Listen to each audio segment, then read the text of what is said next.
চাচাদের বাড়ি রাস্তা দিয়া যখন গেলা নাইটি পয়রা একবারও তাকাইলা না আমারে।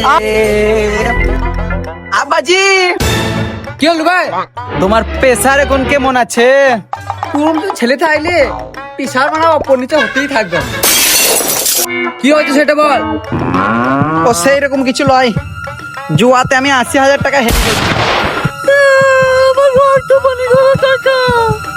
ও বালের কথা, তুমি তো দাদুকে বোকাচোদা মানে জমি জায়গা গুলো সব তোমার নামে লিখে দিয়েছো।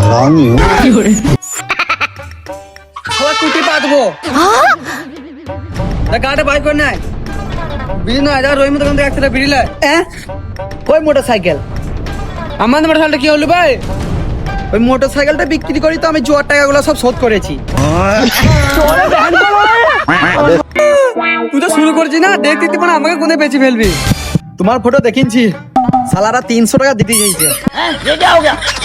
যতই শহরের মতন দেখতে হোক আমার বাপ, কম রেট আমি দিতে পারবো না। তার মানে কেউ যদি ১,০০,০০০ টাকা দেয় তো তুই আমাকে তো বেঁচে ফেলবি। দেখো বাবা, আমি মিথ্যা কথা বলবো না, আমি তো ৩০০ টাকা রেটেই রাজি হয়ে গেছিলাম।